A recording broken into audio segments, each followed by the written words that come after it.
Mesdames, Messieurs, bonsoir et merci de suivre la télévision du Burkina. À la une de l'actualité ce soir, une arnaque qui se chiffre à plus de 3 milliards de francs CFA. Un collectif de traders tire la sonnette d'alarme et invite les autorités à faire pression sur le groupe incriminé.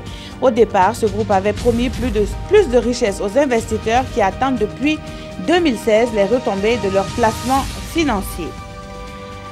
Le dossier de cette édition porte sur un attribut bien connu au Burkina et même hors de nos frontières, le chapeau de Saponé. Ce chapeau était la star de la Coupe d'Afrique des Nations en 1998, puisque porté par la mascotte de ce rendez-vous africain du football. Quelle histoire renferme ce chapeau? Réponse à suivre dans quelques instants. Et puis, le président américain s'est recueilli ce lundi devant le mur des lamentations à Jérusalem. Une visite inédite en Israël chargée en symboles et au cours de laquelle Donald Trump a vivement dénoncé le rôle déstabilisateur de l'Iran dans la consolidation de la paix dans la région. Mais avant le point sur le voyage officiel du chef de l'État en Arabie Saoudite, Roch-Marc Christian Kaboré a pris part à Riyad au sommet arabo-américain contre l'extrémisme et le terrorisme. De retour en fin d'après-midi ce lundi, le chef de l'État s'est exprimé sur les affrontements entre Kolgowego et population dans la région du centre-ouest. Nous l'écoutons.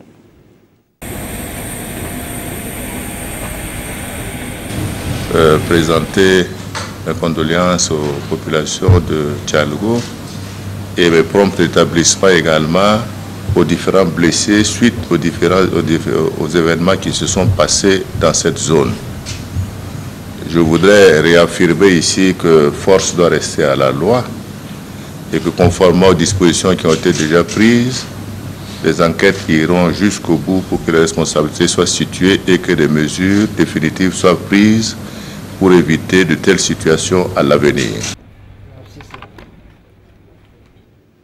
Des propos recueillis par Yacouba Gamene et Pascal Kané qui nous promettent donc dans quelques instants le point sur le voyage du chef de l'État à Riyad. En attendant, nous poursuivons avec la plénière qui a réuni ce lundi les élus nationaux à l'ordre du jour. L'adoption de loi portant accord de financement des projets de développement conclus entre le gouvernement burkinabé et ses partenaires étrangers. Précision, Césaire Carfo et Vincent Kendrobeogo. 4 projets de loi adoptés ce lundi par l'Assemblée nationale sont relatifs à des financements en provenance de l'Association internationale de développement IDA. D'abord, il s'agit d'une autorisation de ratification de l'accord de don de 21 milliards de francs CFA pour le projet santé de la reproduction. Ensuite, il y a l'accord de prêt à IDA de 30 millions de dollars US, soit 18 milliards de francs CFA, pour le financement du projet de gouvernance économique et de participation citoyenne. Les députés ont également adopté l'accord de dons et de prêts d'une valeur totale de 59,2 milliards de francs CFA de la part de IDA pour un appui aux réformes sur l'énergie et la gestion budgétaire. Le projet de transport et de développement des infrastructures urbaines a aussi fait l'objet d'accords de prêts entre le gouvernement et IDA. Le montant est de 55 milliards de francs CFA pour un projet qui vise à améliorer la mobilité urbaine et l'accès aux infrastructures dans les zones rurales ciblées. Autre projet de loi adopté, la loi portant autorisation de ratification de la Convention du Conseil de l'Europe sur la contrefaçon des produits médicaux, signée à Moscou en octobre 2011. Et enfin, il y a l'accord de prêt à la BID, la Banque islamique de développement, de la somme de 25,9 millions d'euros pour le projet de développement agricole du Soum. Le président de la CENI s'est rendu à la mairie de l'arrondissement 4 de la ville de Ouagadougou. Vous le savez, l'arrondissement est concerné par la reprise des élections municipales partielles. Newton Ahmed Barry est allé rappeler les enjeux de ces élections aux membres du bureau de vote. Reportage signé Konsoun Koulibaly et Zoubaviel David Abiré. Le président de la CENI, la Commission électorale nationale indépendante, est ici dans l'arrondissement 4 de Ouagadougou pour encourager les formateurs des membres des bureaux de vote. À une semaine des élections municipales partielles et complémentaires, Newton Ahmed Barry tient à rappeler les enjeux de ces élections. À partir de cet instant, dans les 19 communes, les commissaires en charge de veiller sur le scrutin dans les différentes communes où la reprise a lieu rencontrent évidemment les formateurs qui vont former les membres du bureau de vote. Il fallait donc que je vienne rencontrer les formateurs qui vont s'adresser aux membres du bureau de vote parce que c'est la dernière étape, mais c'est une étape très délicate. Parce que, évidemment, de la bonne formation des membres du bureau de vote dépend aussi, in fine, la bonne tenue de l'élection. À la suite de cette formation, ce sont plus de 900 membres des bureaux de vote qui seront formés sur le processus électoral. Depuis l'enlèvement du matériel jusqu'à l'installation des bureaux de vote et le processus électoral, je veux dire du matin jusqu'au soir, comment ça doit se passer et comment les électeurs doivent passer pour voter et à la fin comment les membres du bureau doivent se comporter, surtout pour l'établissement des PV, les feuilles de dépouillement, les feuilles de résultats, c'est-à-dire et les enveloppes, l'emplissage des enveloppes pour pouvoir transmettre les résultats au niveau de la CIA. La CENI rencontrera ces différents démembrements ce mardi 23 mai 2017 pour un dernier point sur l'organisation de ces élections municipales partielles et complémentaires. On en vient à cette histoire d'arnaque. Le collectif des traders de Social Bee Investing invite les autorités à faire pression sur le groupe Breba Finance. Le collectif exige le remboursement de plus de 3 milliards de francs CFA. Breba Finance avait promis faire fructifier l'argent investi en bourse. Mais voilà, depuis 2016, aucun copec n'a encore été perçu. Daouda Ouattara et Zalissa Sanfo nous en disent plus. Réunis au sein du collectif des traders de Social Bee Investing, ils s'insurgent contre un seul homme, Michael Wenkouni Breba, PDG du groupe Breba Finance. Il leur avait promis la fortune, le gain rapide à travers le trading, et ils y ont cru. Hebdo 10 consiste à investir un montant allant de 100 000 à 2 500 000.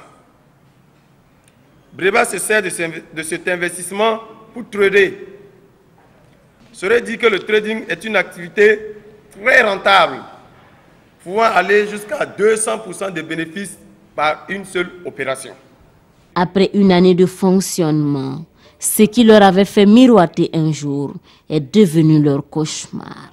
À partir d'avril 2016, nous, investisseurs, avons commencé à rencontrer des difficultés pour retirer nos placements à cause d'abord d'une supposée maintenance du site au fin de migrer vers une plateforme plus professionnelle. Depuis lors, les demandes de retrait se voient régulièrement annulées. Le premier objectif que nous poursuivons demeure le remboursement de notre capital et les intérêts, en un mot notre back-office tout entier. Cela est un dû qui s'élève, mesdames et messieurs, à 3 618 millions de francs CFA. Selon les membres de ce collectif, plusieurs plaintes ont été déposées individuellement et collectivement à la gendarmerie et à la police. Mais après une année, rien n'est encore fait. Alors ils appellent les plus hautes autorités à se pencher sur leur sort. En revanche, les retombées sont palpables du côté du projet REC, entendez registre électronique de consultation. Piloté dans 2 régions, le projet s'étend désormais à d'autres localités du pays. La prise en charge sanitaire des enfants de 0 à 5 ans et la réduction du taux de mortalité sont dans la ligne de mire de ce projet. Jean-Hugues Bayala et Estelle Judith Sogba. Les médecins-chefs des districts sanitaires du nord, de la boucle du Moun et de l'Est prennent connaissance du registre électronique de consultation qui sera bientôt disponible dans leur formation sanitaire.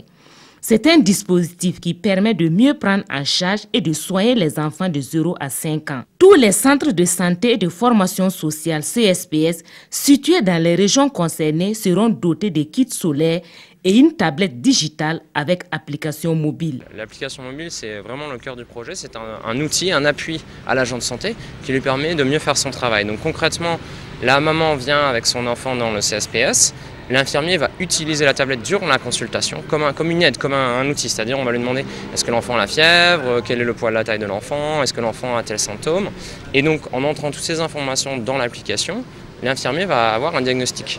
Et quand on lui donne un diagnostic, on lui donne un traitement associé. C'est une innovation qui est très bénéfique et si vraiment cette innovation est très rigoureusement suivie sur le terrain, nous aurons en tout cas des enfants qui seront en très bonne santé et nous aurons aussi en tout cas de moins en moins de consultations parce que c'est une prise en charge holistique de l'enfant qui est établie à travers cette innovation. Ce dispositif était en marche depuis 2015 au Burkina dans 2 régions.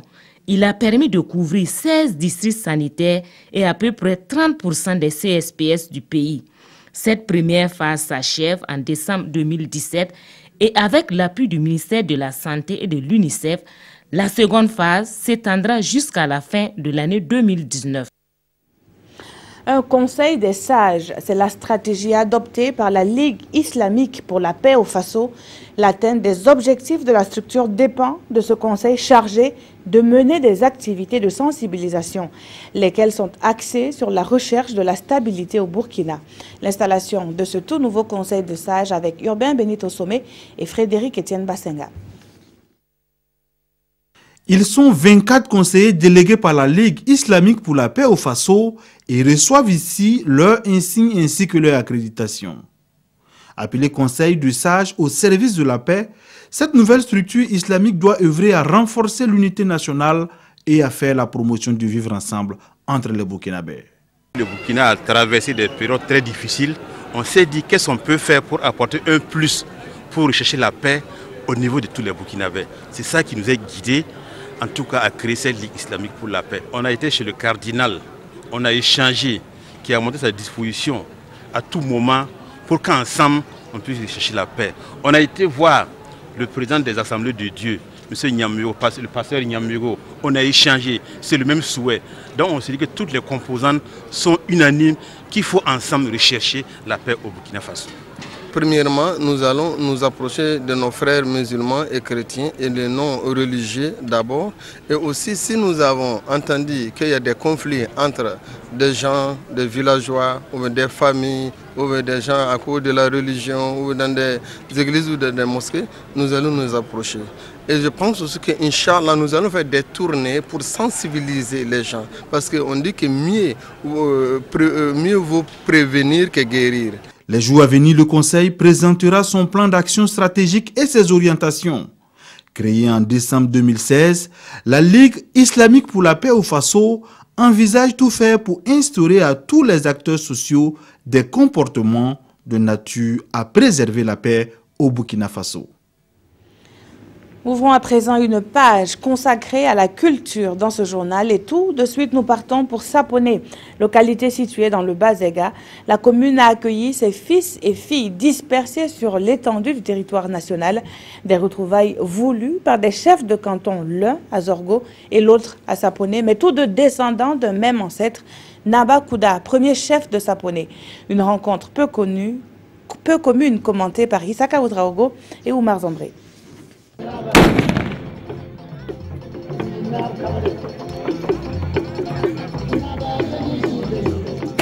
Des coups de fusil pour annoncer le retour au bercail des fils de Saponé à Saponé.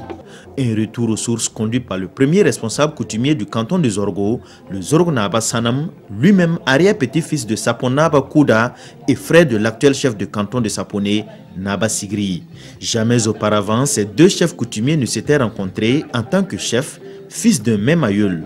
Et en ce jour spécial de leur rencontre, le moment est unique et intense.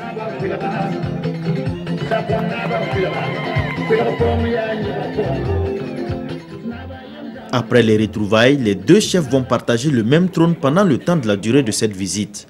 Un trône pour deux chefs, arborant des tenues identiques, le symbole est fort. Il est la manifestation d'une fraternité, d'un lien de sang. Le cérémonial d'accueil fini, place aux festivités.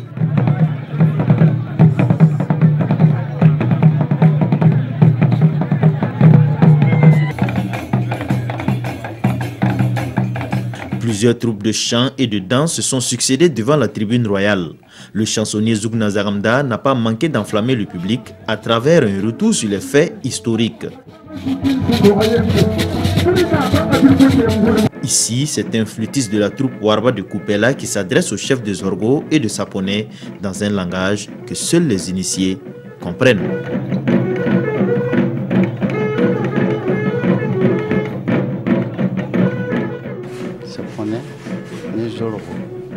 Saponé et Zorgo, c'est la même famille. Nous sommes des descendants de Naba Kouda. Aujourd'hui, beaucoup d'enfants ne connaissent pas ces liens de parenté. C'est la raison pour laquelle nous sommes venus ici pour nous abreuver à la source de notre histoire et profiter, saluer Naba Sigri. Pour le chef de canton de Saponé, il faut pérenniser ces retrouvailles afin de renforcer davantage les liens entre les fils de Naba Kouda. Nous allons regrouper tous les descendants de Naba Kouda en un seul lieu, en un seul moment, pour se remémorer, pour revivre notre culture que le Naba Kouda nous a laissée. Plus de 200 personnes sont venues de Zorgo pour prendre part à ce rendez-vous avec l'histoire. Voilà, et que savons-nous donc de l'histoire du chapeau de Saponé? Il aurait été fabriqué pour protéger du soleil. Le premier chef de la localité qui avait la tête rasée après son intronisation. Ce chapeau a donc fait le tour du monde et en 1998, souvenez-vous, il était fièrement arboré par la mascotte de la CAN. Suivez plutôt ce dossier signé Isaka Ouedraogo et Oumar Zombré. Pour ceux qui ne connaissent pas le chapeau de Saponé, le voici. Ce chapeau représente une véritable carte postale de la commune de Saponé.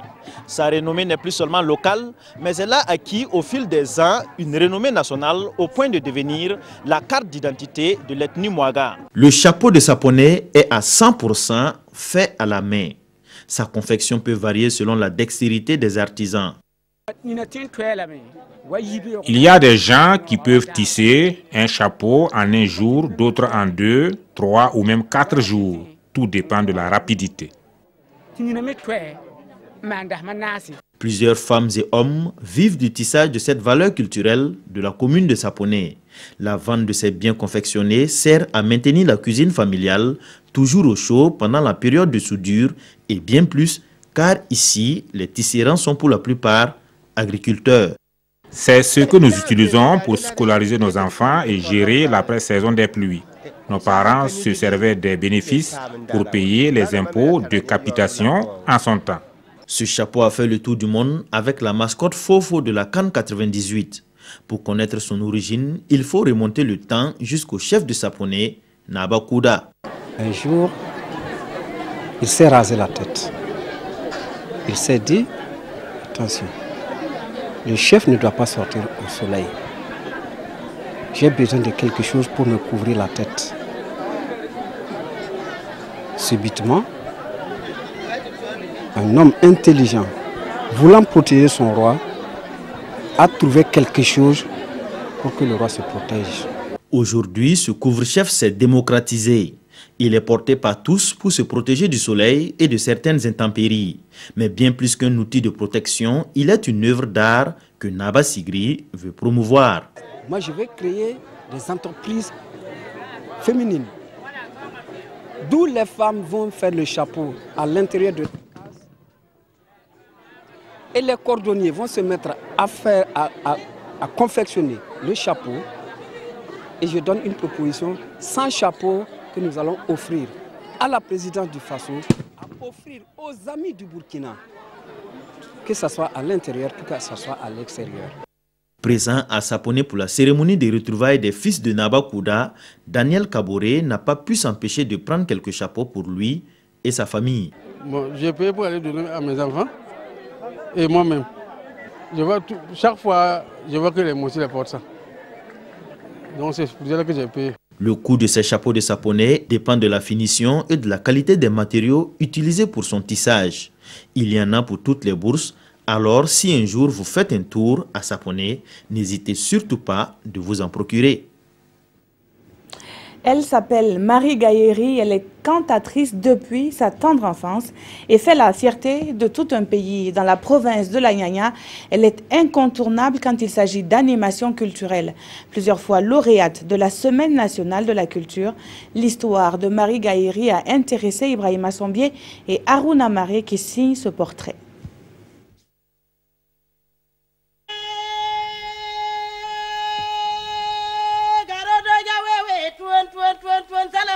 Sa voix résonne en toutes circonstances dans la Nyanya et dans les 4 coins du Gouloumou. Marie Gailléry est l'une des rares femmes à la tête d'une troupe traditionnelle composée uniquement d'hommes. Entre Marie Gaïri et le micro, c'est un parcours qui a pris son envol à l'âge de 16 ans dans la commune de Piela. Et c'est le fruit d'un héritage familial. C'est ma mère qui chantait à l'époque.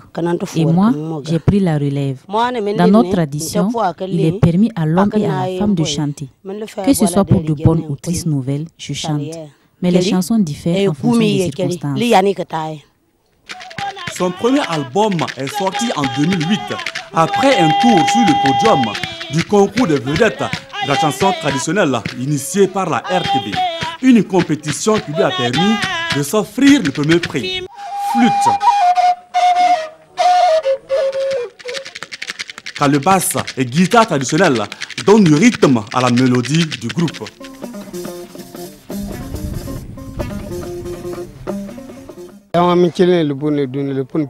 J'ai commencé à jouer dans la troupe au Marie Gaïri il y a une quinzaine d'années. Nous nous entendons parfaitement. J'ai d'abord appris à jouer à la guitare traditionnelle avec mon grand-père. C'est lorsque j'ai maîtrisé l'instrument que j'ai intégré la troupe. Je jouais d'abord la flûte à 3 trous. Ensuite, je suis passé à la flûte à 4 trous. Depuis lors, c'est cette flûte que j'utilise. Marie Gaïri collectionne les prix et autres récompenses à profusion. Cette native de Tiongopuri, localité située à un jet de pierre de Piela, a été plusieurs fois lauréate à la Semaine nationale de la culture. Des efforts couronnés par cette médaille de chevalier d'ordre mérite burkinabé. Dans cette bataille pour tirer la culture du Goulmou vers le haut, Marie Gaïri peut s'adosser sur son époux. Par rapport à sa carrière musicale, nous nous entendons et tout se passe bien. Elle a commencé à chanter étant jeune. Je l'ai épousée pendant qu'elle était dans la musique.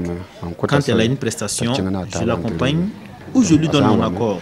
Elle m'a toujours rendu compte de ses prestations. La troupe Marie Gaïri distille également ses notes au-delà du Goulmou. Des scènes qui lui permettent de perfectionner son art et de contribuer à la promotion de sa culture. L'image fait le tour du monde car elle est inédite. Donald Trump, une kippa sur la tête, se recueillant devant le mur des lamentations, le lieu le plus sacré pour les Juifs. Une première pour un président américain en exercice, une visite chargée de symboles et un objectif commun avec le Premier ministre israélien, une paix véritable et durable dans la région. C'est plein de bonnes intentions que Donald Trump est arrivé en Israël ce matin. Le président américain s'est posé sur l'aéroport Ben Gurion de Tel Aviv, au 3e jour d'une visite au Proche-Orient entamée en Arabie Saoudite. Donald Trump a déclaré vouloir relancer le processus de paix israélo-palestinien.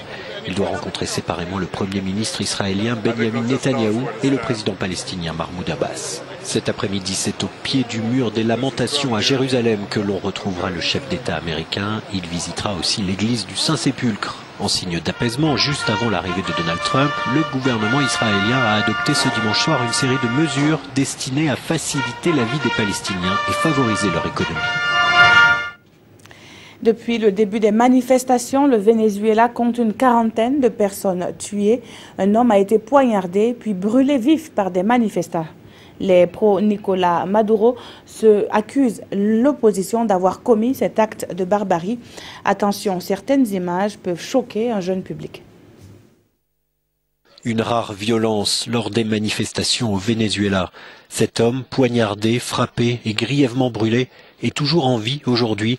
Mais les partisans de Nicolas Maduro tiennent pour responsables les militants de l'opposition. Le président vénézuélien n'a lui-même pas hésité à lancer des accusations. Nous n'avons jamais vu une personne brûlée ici comme ce que fait l'État islamique là-bas au Moyen-Orient. Cet homme a été battu, brûlé, poignardé 4 fois. Ils l'ont frappé, quasiment lynché, juste parce que quelqu'un a crié que c'était un chaviste ou parce que quelqu'un a crié que c'était un voleur.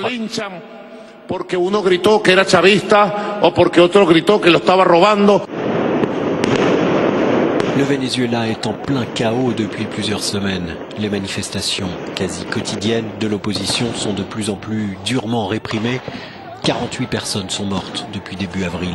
Ce lundi, c'est le secteur de la santé publique, complètement sinistré, qui se mobilise et doit défiler dans Caracas. Et puis nous revenons sur le voyage officiel du chef de l'État en Arabie Saoudite. Rochma Christian Kaboré a participé au sommet arabo-américain sur la lutte contre l'extrémisme et le terrorisme. À l'issue de cette rencontre de haut niveau, un centre international contre l'idéologie extrémiste a été inauguré à Riyad. Le point avec nos envoyés spéciaux Yacouba Gamene et Pascal Canet.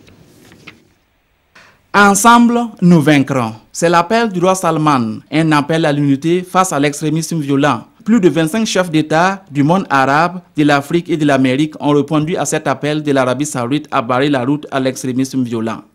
Le président du Faso participe aux côtés de ses pairs à ce rendez-vous pour plaider l'unité d'action contre l'extrémisme violent. Depuis un certain temps, la menace terroriste est devenue une préoccupation nationale.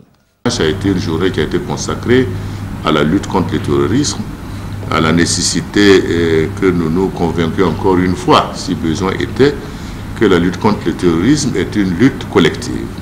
Elle n'est pas individuelle et que de ce point de vue-là, elle devait être une lutte certainement armée, certainement, mais que cela n'était pas suffisant parce qu'à côté de cette lutte armée, il faut lutter d'abord contre les maux qui créent justement la base du recrutement des terroristes. C'est ainsi que la lutte pour le développement a été également un facteur. C'est pourquoi nous avons dit qu'il faut qu'il y ait des ponts de solidarité, des ponts de compréhension mutuelle, des ponts de développement, des ponts d'entraide au niveau militaire. Donc je pense que cette rencontre a atteint au moins cet objectif de réaffirmer. Il reste à travailler sur l'avenir, à consolider un peu tout ça, puisque comme vous savez, à 24 heures de réunion, en dehors, je dirais, des déclarations des uns et des autres, il n'est pas possible de fixer une stratégie globale dans le cadre de la lutte contre le terrorisme. Le sommet est co-présidé par le roi Salman et le président Donald Trump. C'est son tout premier voyage dans cette région, alors son intervention est très attendue. C'est à Riyad, à quelques kilomètres de la ville sainte, qu'il a choisi de s'adresser au monde musulman. Et cette intervention marque un tournant dans la vision du président Trump en matière de terrorisme. Il rappelle que plus de 80% des victimes du terrorisme sont musulmans et que le Moyen-Orient, terre chargée d'histoire, mérite mieux que les conflits. Donald Trump propose aux pays musulmans un partenariat stratégique afin que la nouvelle génération puisse vivre sans terreur. Il ajoute que cette bataille n'est pas une bataille contre une religion, mais une bataille du bien contre le mal. Cette lutte ne se fera pas seulement par les armes, mais aussi à travers les idées. Pour ce faire, l'Arabie saoudite a inauguré à l'occasion avec les chefs d'État un centre international de lutte contre l'extrémisme violent. À la une des parutions ce jour, les affrontements entre Kogluego et population dans la région du centre-ouest. La revue de presse est avec Touaboum Evelyne Dabiré. Les parutions de ce jour annoncent en chœur le drame survenu dans les villages de Tialgo et de Goundi dans le centre-ouest. Bilan, 6 morts, une dizaine de blessés et 2 disparus, informe le quotidien. Raison de ce carnage, une chèvre qui a coûté 6 morts, précise l'observateur Palga.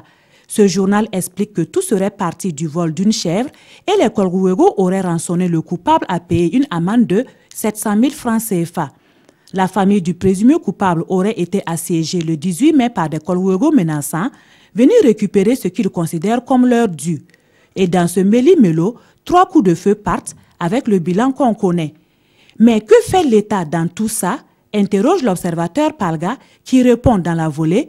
L'État ne cesse d'étaler son impuissance. Et pour preuve, poursuit ce journal, ces groupes d'autodéfense ont lancé maintes fois des actes de défiance envers la République et ses lois. Pire, reprend aujourd'hui au Faso, l'autorité de l'État est remise en cause car les pro-Kogluego ont manifesté à maintes reprises pour exiger la libération des leurs arrêtés par la police. Ce journal rappelle quelques forfaits perpétrés par les Kogluego. Paiement de dommages exorbitants dont on ne sait à quoi ça correspond, ligotage de présumés voleurs et en plus, poursuit l'observateur Palga, il s'illustre par des arrestations arbitraires, des tortures inhumaines et dégradantes, la détention dans des prisons de fortune où même les chèvres ne s'aventureraient pas en temps de pluie.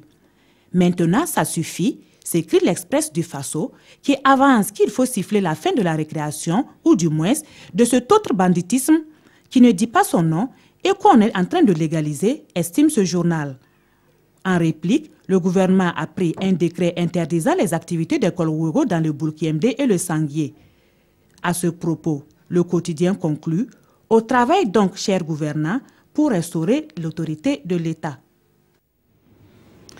Voici le dernier né dans le monde de la presse écrite. Queen Mafa Magazine est désormais disponible dans vos kiosques à journaux au prix unitaire de 2000 francs CFA. Merci d'avoir suivi ce journal qui s'achève à 21h. Christine Koulibaly vous retrouve en direct pour le journal de la campagne et à 22h30 pour la dernière session d'information. Très bonne suite de programme sur la télévision du Burkina.